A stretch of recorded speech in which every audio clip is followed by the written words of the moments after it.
4 cycles of business. What are the 4 critical cycles of business?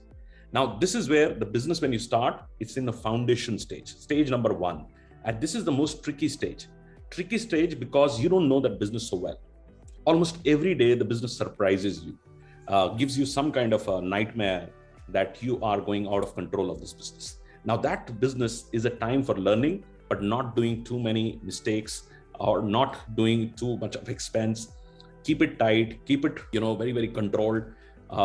Sometimes entrepreneurs start the day 1 of their business.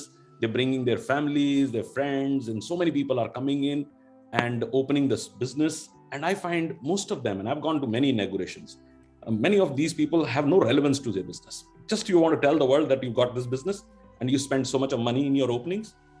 Makes no sense. I like these large companies. They quietly go and open up their businesses. Look at Starbucks. They don't even do a formal opening. They just go out, whoever employees are there, they take picture and they get started.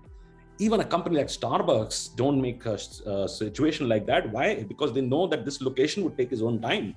And many opportunities would come to celebrate, to go about telling that this is the best location we've got. But initial days, we'll have a lot of challenges. We'll have challenges of people, talent, supply chain, resources, vendors, everything would come. The first 3 months, you need to tell yourself that you are an employee of the business. You have to learn many tricks in the business. You will have to learn multiple roles in your business. So every single role in your business, you have to do it for a week to champion it, because then only you can transfer or overlook that. So if you've not done yourself that, I know a lot of people who start retail business, but they have never touched the point of sales. They cannot even make one check bill out of their own store. So they are so dependent. They are so dependent on others. And that's why they start doubting them, because they cannot do it themselves. So they are always in the worry of their employees taking things from them and so on and so forth, because they don't know the business well. So if you know your business well, you will never be worried about anybody taking you for a ride. So first 3 months are your foundation stage. And at that stage, every week, you need to choose one task of your business, which is new, and try to do all tasks yourself. All tasks. Once you've done all tasks, you know what it takes to do it, what is the turnaround time for that. You need to know everything about it. So that's the first stage. Stage 2 is getting the business stabilized. Stabilized means that your team is stabilized, your processes are stabilized, you have a lot of auditing structure in your business, and that's where the business gets extremely stable and your cash flows are stable. So this is the stage 2. Normally, this also takes about 3 months. Third stage is where you start growing. And this is a fun time. And that's the fun time where you start thinking about growth, getting more customers, getting to a level where you're progressing almost every week, numbers up. And that also is a very, very important stage. And this is a stage which entrepreneurs love. They always want to grow their businesses. They want to take it to the next level. You want to be rewarded for what you've created. And the fourth stage is a sustaining stage where the business can run without you. Now, this is a very tricky thing. And this is where we train you. We have our coaching company also. We coaches company train you that how you can run your business without you. Now, that's a very important aspect, because if you started from foundation, you knew the business so well, you stabilized the business, you grew the business, and now the business can run without it.